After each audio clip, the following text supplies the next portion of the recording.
seriously, right now we're going to introduce you to a horse trainer that may change your mind about what horse trainers are really like. He didn't break at all. He's dead last. I mean last. Today we're speaking with Gedalia Goodman, horse trainer and human being extraordinaire.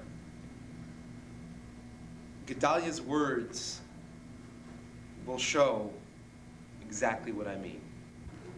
Gedalia, when was the first time you got started in horse training? Okay, I'll tell you, I was going to university in Miami, Coral Gables. I had finished high school, went into the Army. I was in the United States Army. I have a top secret clearance with the United States Army government. I was a cryptographer. I did coding and decoding. Had some interviews, talked with people like Werner von Braun, the space system. When I came out, they offered me positions at that time it was called Cape Canaveral. I think it's changed back to that now. In between it was Cape Kennedy. Cape Canaveral because you had General Electric, Westinghouse, all the big companies there, and they wanted me because I have a top secret clearance. The clearance was a good thing to have. Plus, my expertise in the field of communications, specifically as a cryptographer, coding and decoding, because this is top secret clearance type of work. Well, I didn't really like that. I didn't enjoy working and being indoors. So I was back in college, and I met a fella that knew somebody that was a horse trainer, and I started going to the track early in the morning, and I started out working with the horses while I was going to college in the evening. Starting out just playing what we call a hot walker, walking horses in the morning as they cool out after their training, after races. And then I learned the profession, as we say, from the bottom up, working with the horses and learning to groom them, which I did. And which is, I must interject here, it stood me in good stead, because instead of just going out as a trainer, and I had people offer me work, so no, I wanted to really learn the business from the bottom up. You know, as I say, get your feet wet, and not just be a trainer that's walked in because you have a good financial backing and support. So I pursued it in that fashion, working, as I say, at menial jobs until I felt prepared to go out. And I did that after a few years. I started training, and I had my first winner in 1963 or 64. Started training horses, and it was a career that carried me for about 10 years. And I won races all over the areas that I raced in the United States, in New York, and New Jersey, and Pennsylvania, and Maryland, and, Florida. Basically, I used to race Florida in the winters, and then in the summers go to run New York, New Jersey, Chicago, areas like that. So you said 1963. Yes, that was 1963 or 1964. We'll have to look in the book there. We'll find that. And obviously, if you started off here with your roommate, this gentleman who, obviously you liked what you did. What is it about horse training that is most attractive to you? What do you like about it? For me, it was that I didn't like working indoors, being cooped up. Not that I couldn't do it, but I didn't like it. And I felt, if I'm going to have to do something, might as well get into something and do something that you're going to enjoy. And I've been active in the sports. So I played football and baseball, football in the Army.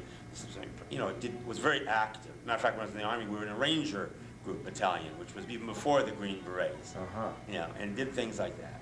Very active, even in the physical world. So horse training afforded me that. I said, wow, this is something I like. Interesting enough, I didn't know much about horses. I was a city boy. But something clicked when I got there. I noticed, and I didn't know what it was, that I seemed to have a rapport with the horses and understood. That's something that's above ability of the mind to understand. But anybody that is in a professional way, a professional, knows that it's more than whatever he learned. More than he learned in the books, or that he sat down and studied in college or in a course. He has what a feel for it. He has that thing that we could say that we don't know what it is, it just clicks within inside you. Right. So I did notice that. I saw it and I said, gee, this comes across. And I was able to do that. And in my travels, the more I was around the horses, the more I saw that I had this attunement to it. So naturally that kept me in, and I enjoyed it. And I started, racing, training on my own. And as I said before, I went on for about 10 years doing that. Great. Tell us, how has horse training or even horse racing changed since it began, let's say? I guess that may be too far back to go. Well, but, for me, yeah, let's say right. the last 50 years. In the last 50 years, definitely it's changed. It's changed in a way, not, I don't know if so much of the training aspect, that has changed, and I think to the downside of it.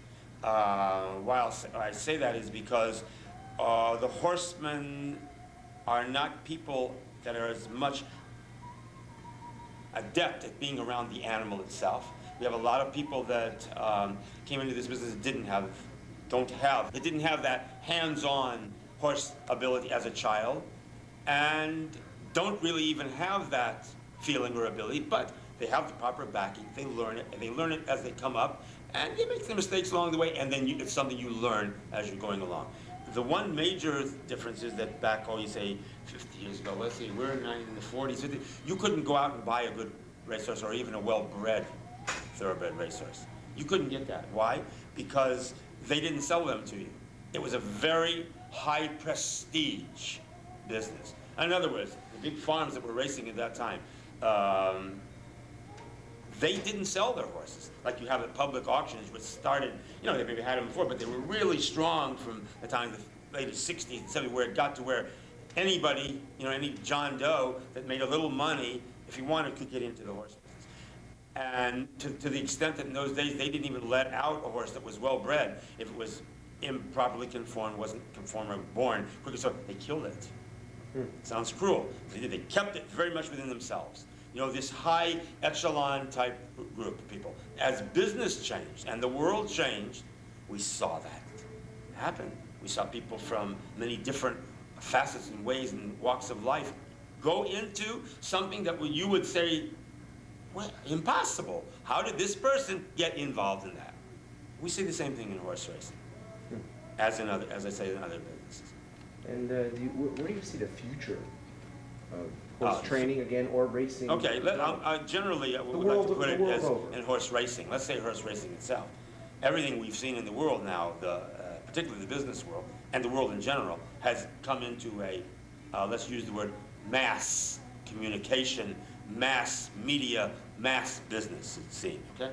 Everything. And anything that's going to make it, I feel, and is going to succeed, and be able to proceed, and be able to keep up in a competitive way, and not just competitive, if you want to reach the top, you're going to have to reconstruct your objectives and ideas, how to be able to conform to that pattern. Whereas horse racing was a very private, very, very private thing, owned by a person, a farm,